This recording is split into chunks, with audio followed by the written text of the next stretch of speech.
Hello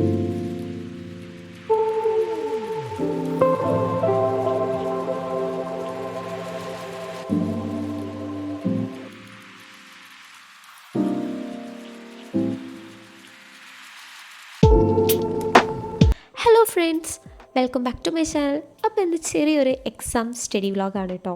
വലിയ exam ഒന്നുമല്ല, ഒരു ചെറിയൊരു ടെസ്റ്റ് പേപ്പർ. അതിന് വേണ്ടിയിട്ട് ഒരു ബോട്ടണിയിലെ ഫസ്റ്റ് ചാപ്റ്റർ ഉണ്ടല്ലോ, sexual reproduction in flowering plants. അപ്പോൾ അതിന് വേണ്ടിയിട്ടുള്ള പ്രിപ്പറേഷനിലാണ്.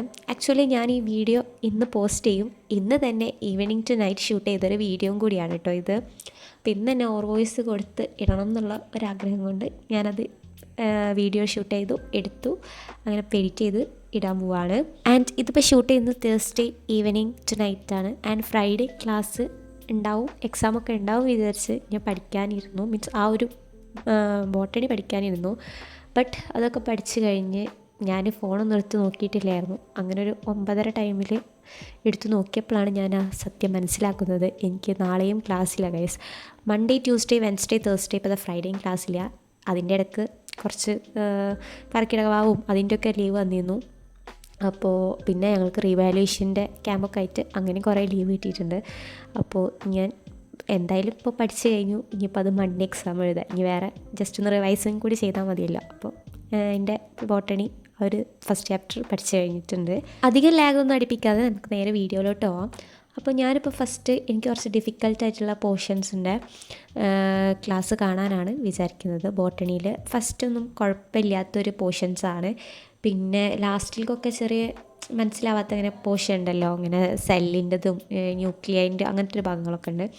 അപ്പോൾ അതിൻ്റെ ഒക്കെ കുറച്ച് നോക്കാനുണ്ട്. അപ്പോൾ ഫസ്റ്റ് തന്നെ ഇങ്ങനെ ഫസ്റ്റ് ക്ലാസ് ഉണ്ട്, ഒരു സിമ്പിൾ നിന്ന് തുടങ്ങിയിട്ട് പിന്നെ കുറച്ച് കഴിഞ്ഞിട്ടൊക്കെ സ്കിപ്പ് ചെയ്ത് ആ ഒരു പോർഷനിലൊക്കെ പോയി നോക്കിയിട്ട് നിർത്താമെന്നാണ് ഞാൻ വിചാരിക്കുന്നത്. അപ്പോൾ ഓരോ പോർഷനിലൂടെ എനിക്കറിയാത്ത അങ്ങനെയായിട്ടുള്ള പോർഷൻസൊക്കെ നോക്കി പോവാണ് കേട്ടോ. അപ്പോൾ ഇനിയിപ്പോൾ ഇത് കണ്ടുകൊണ്ട് എന്നോട് ചോദിക്കേണ്ട എക്സാമിൻ്റെ ക്ലാസ്സാണോ സൈലത്തിൻ്റെ ക്ലാസ്സാണോ പോർട്ടിൻ്റെ ക്ലാസ്സാണോ കാണുന്നതെന്ന്. അങ്ങനെ ഞാൻ ഇന്ന സ്പെസിഫിക് ആയിട്ടൊരു ക്ലാസ് കാണാറില്ല. ആദ്യമൊക്കെ സൈലായിരുന്നു കണ്ടിട്ടുണ്ടായിരുന്നത്. പിന്നെ ബയോളജി വെച്ച് നോക്കുമ്പോൾ അർച്ചനാംസിൻ്റെ ക്ലാസ് ഒന്നും കൂടി പവറിഷായിട്ട് തോന്നിയിട്ടുണ്ട്. അപ്പോൾ അതുകൊണ്ട് ജസ്റ്റ് ഒന്ന് എടുത്ത് നോക്കിയതാണ്. ആൻഡ് ക്ലാസ്സൊക്കെ കാണുമ്പോൾ ഇങ്ങനെ ചെറുതായിട്ട് ഷോർട്ട് നോട്ടൊക്കെ ഉണ്ടാക്കുന്ന പരിപാടി ഉണ്ട്. അപ്പോൾ ഞാൻ കഴിഞ്ഞ വീഡിയോയിൽ പറഞ്ഞിട്ടുണ്ടായിരുന്നു. അതേപോലെ തന്നെ എന്നോട് ഒരു കുട്ടി ചോദിച്ചിട്ടുണ്ടായിരുന്നു എങ്ങനെയാണ് ഷോർട്ട് നോട്ട് ഉണ്ടാക്കാറ്, അങ്ങനെ ഒന്ന് പറഞ്ഞു തരുമോയെന്ന്. ക്ലാസ് കാണുമ്പോൾ ഷോർട്ട് നോട്ട് ഉണ്ടാക്കുകയെന്നുണ്ടെങ്കിൽ അതിൽ പറയുന്ന ഇമ്പോർട്ടൻ്റ് ആയിട്ടുള്ള പോയിൻറ്റ്സ്, ഇങ്ങനെ ചെറിയ ചെറിയ പോയിൻറ്റ്സൊക്കെ ഉണ്ടാവില്ലേ, അതേപോലെ ഫ്ലോ ചാർട്ടുകൾ, അതൊക്കെ ഇങ്ങനെ നോട്ട് ചെയ്ത് പോകും. അല്ലാതെ അവർ സ്ക്രീനിൽ കാണിക്കുന്ന വലിയ നോട്ട് എടുത്ത് എഴുതുക അതൊന്നുമല്ല ഷോർട്ട് നോട്ട്. നമുക്ക് പെട്ടെന്ന് ഇമ്പോർട്ടൻ്റ് ആയിട്ട് തോന്നുന്നതും പിന്നെ വായിച്ച് അത് പെട്ടെന്ന് ക്യാച്ച് ചെയ്യാൻ പറ്റും വേണം. അങ്ങനെ ആവണം നമ്മൾ ഷോർട്ട് നോട്ട് എഴുതുമ്പോൾ. വലിച്ചു വാരി വെറുതെ എഴുതരുത്. ആൻഡ് നമ്മൾ ഷോർട്ട് നോട്ട് എഴുതുമ്പോൾ അത് അത്രയും അട്രാക്റ്റീവായി എഴുതാൻ നോക്കുക. അപ്പോൾ നോട്ട് എഴുതുകയെന്നുണ്ടെങ്കിലും അറ്റ്ലീസ്റ്റ് പല കളർ പെൻ യൂസ് ചെയ്തിട്ട് എഴുതുന്നവരുണ്ടാവാം, ജസ്റ്റ് 2 ഇങ്ക് കൊണ്ട് അല്ലെങ്കിൽ 1 ഇങ്ക് കൊണ്ട് എഴുതുന്നവരുണ്ടാവാം. ബട്ട് ഞാനൊരു 2 റെഡും ബ്ലാക്കും വെച്ച് എഴുതുന്ന ആളാണ്. പിന്നെ എന്തെങ്കിലും ഇമ്പോർട്ടൻ്റ് ഒക്കെ ഉണ്ടെന്നുണ്ടെങ്കിൽ വേറെ കളർ പെൻ കൊണ്ട് വെച്ച് ജസ്റ്റ് ഒന്ന് എഴുതും. നോട്ട് എഴുതുമ്പോൾ ക്ലീനായിട്ടും നീറ്റായിട്ടും എഴുതാൻ നോക്കുക. അതാകുമ്പോൾ കുറച്ച് നമുക്ക് എടുത്ത് വായിച്ച് നോക്കാനും ഒരു മൂഡുണ്ടാവും. പിന്നെ ഷോർട്ട് നോട്ട് എഴുതുമ്പോഴും ഇച്ചിരി അട്രാക്റ്റീവായിട്ട് പലതരം കളർ കൊണ്ട് എഴുതുക. ഇനിയിപ്പോൾ നോട്ടിൽ അത്രയും കളേഴ്സ് അലൗഡ് അല്ല എന്നുണ്ടെങ്കിൽ നമ്മൾ സ്വന്തമായിട്ട് നോട്ട് ഉണ്ടാക്കുമ്പോൾ നമുക്ക് എത്രയും അട്രാക്റ്റീവ് ആക്കാം, എന്ത് വേണമെങ്കിലും എഴുതാം. മീൻസ് അങ്ങനെയല്ല, കുറച്ച് നമ്മളെ ഓൺ വേർഡ്സിൽ എഴുതാം. അപ്പോൾ ഇങ്ങനത്തെ കുറച്ച് കാര്യങ്ങളൊക്കെ ശ്രദ്ധിച്ചുകൊണ്ടാണ് ഞാൻ ഷോർട്ട് നോട്ട് ഉണ്ടാക്കാറുള്ളത്. അല്ലാതെ വലുതായിട്ടുള്ള ട്രിക്സും കാര്യങ്ങളൊന്നുമില്ല. നമുക്ക് മനസ്സിലാവുക, ജസ്റ്റ് വായിച്ചിട്ടുണ്ടെങ്കിൽ അത് ക്യാച്ച് ചെയ്യാൻ പറ്റണം, കുറച്ച് അട്രാക്റ്റീവ് ആവണം. ജസ്റ്റ് ഒരു വട്ടം എഴുതിയിട്ട് അത് കഴിഞ്ഞ് അവിടെ ഇട്ട് പോകലല്ല, എപ്പോഴും അത് ജസ്റ്റ് ഒന്ന് റിവൈസ് ചെയ്ത് നോക്കുക. ഇനിയിപ്പോൾ ഓരോ ചാപ്റ്ററിൻ്റെ ഷോർട്ട് നോട്ടാണ് ഉണ്ടാക്കണമെന്നുണ്ടെങ്കിൽ നോട്ടിലാണെങ്കിലോ ടെക്സ്റ്റിലാണെങ്കിലോ ആ ചാപ്റ്ററിൻ്റെ ഉള്ളിൽ വെച്ചിട്ടുണ്ടെങ്കിൽ പിന്നെ നമ്മൾ എടുത്ത് നോക്കുന്ന സമയത്ത് കളയാതെ അതിൻ്റെ ഉള്ളിൽ തന്നെ ആയിട്ട് നമുക്ക് പിന്നീട് നോട്ട് വായിക്കുന്ന സമയത്ത് എടുത്ത് നോക്കാം, അല്ലെങ്കിൽ ടെക്സ്റ്റ് വായിക്കുന്ന സമയത്ത് എടുത്ത് നോക്കാം. ആൻഡ് ഇപ്പോഴത്തെ ഈവനിങ് ടൈമിലാണ് ഞാൻ പഠിക്കുന്നതെന്ന് പറഞ്ഞല്ലോ. അപ്പോൾ പിന്നെ പ്രയറിനുള്ള ടൈമൊക്കെ ആയപ്പോൾ പ്രയറിന് നിന്നതാണ്. ഇതിപ്പോൾ എൻ്റെ അനിയനാണ് കേട്ടോ, അവൻ്റെ കഴിഞ്ഞിട്ട് അടുത്ത് ഞാൻ. അങ്ങനെ പ്രയറൊക്കെ കഴിഞ്ഞ് വന്നപ്പോൾ ഒരു 7:30 ആ ഒരു ടൈമാണെന്ന് തോന്നുന്നു. ഞാൻ കറക്റ്റ് ടൈം നോക്കിയിട്ടുണ്ടായിരുന്നില്ല.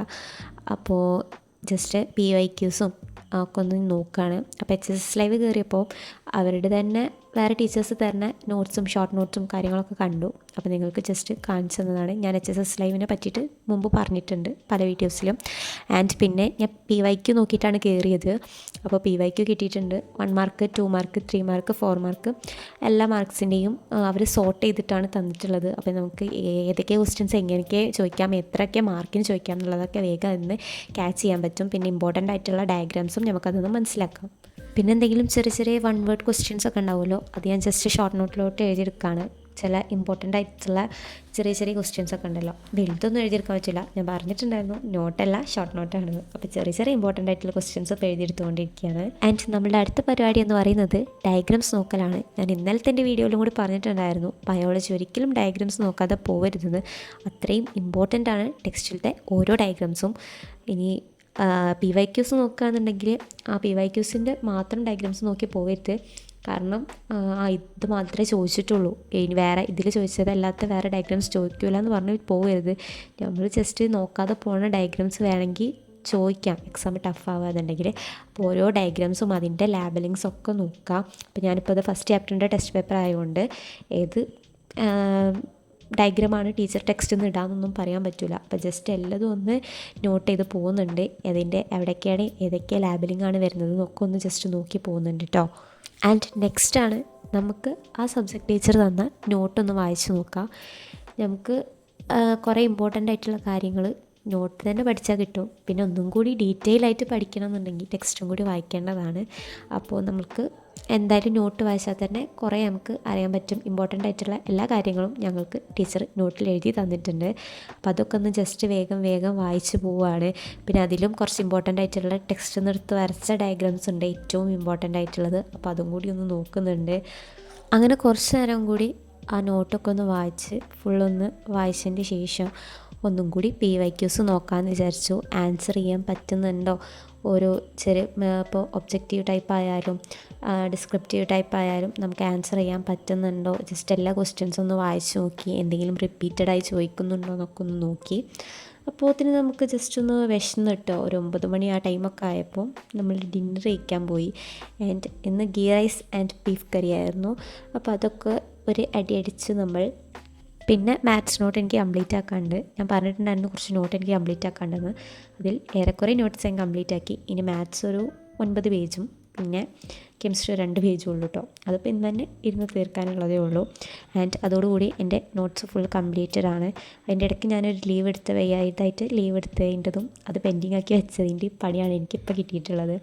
അങ്ങനെ ഈ നോട്ട് എഴുതലോടുകൂടി എൻ്റെ സ്റ്റഡി സെഷൻ അവിടെ അവസാനിക്കുകയാണ്. ഈ നോട്ട് എഴുതിയതിന് ശേഷം ഒന്നും കൂടി ഞാൻ പഠിച്ചതൊക്കെ ഒന്ന് വായിച്ച് നോക്കി. പിന്നെ ആണ് ഞാൻ ആ സത്യം മനസ്സിലാക്കിയത്, എനിക്ക് നാളെ ക്ലാസ് ഇല്ല എന്നുള്ളത്. അപ്പോൾ പിന്നെ നേരത്തെ എന്തായാലും ഇന്ന് തന്നെ ഈ വീഡിയോ കൊണ്ട് പോസ്റ്റ് ചെയ്യാമെന്ന് വിചാരിച്ചു, എഡിറ്റ് ചെയ്തിട്ട്. അപ്പോൾ അത്രയേ ഉള്ളൂ ഇന്നത്തെ ഒരു ചെറിയ സ്റ്റഡി സെഷൻ എന്ന് പറയുന്നത്, എൻ്റെ botany exam day study vlog. എല്ലാവർക്കും ഇഷ്ടമായി. അപ്പോൾ നിങ്ങളുടെ ഓരോരുത്തരുടെയും സപ്പോർട്ടൊക്കെയാണ് എനിക്ക് വീണ്ടും എന്താ പറയുക വീഡിയോസ് ഇടാനുള്ള ഒരു മോട്ടിവേഷൻ എന്ന് പറയുന്നത്. ആദ്യമായിട്ട് കാണുന്നവരാണെന്നുണ്ടെങ്കിൽ കൂടെ നിന്ന് സപ്പോർട്ട് ചെയ്യുക, സബ്സ്ക്രൈബ് ചെയ്യുക, നമ്മുടെ ഫാമിലിയിലൊരു അംഗമാവുക. അപ്പോൾ ഇഷ്ടമായ വീഡിയോ എന്തായാലും ലൈക്ക് ചെയ്യാൻ മറക്കരുത്, ഷെയറും കൂടി ചെയ്യാട്ടോ. നിങ്ങളുടെ ഫ്രണ്ട്സും കാണുന്നുണ്ടാവുമല്ലോ, അപ്പോൾ അവർക്കും കൂടി ഒന്ന് ഷെയർ ചെയ്യുക. ഇനിയും ഓരോ സ്റ്റഡി വ്ളോഗും ഞാൻ പോസ്റ്റ് ചെയ്യുന്നതായിരിക്കും, നമ്മുടെ എക്സാം ബേസ്ഡ് കാര്യങ്ങളൊക്കെ. അപ്പോൾ അതുവരേക്കും സൈനിങ് ഓഫ്, ഇറ്റ്സ് മീ താന. എല്ലാവർക്കും ടാറ്റാ.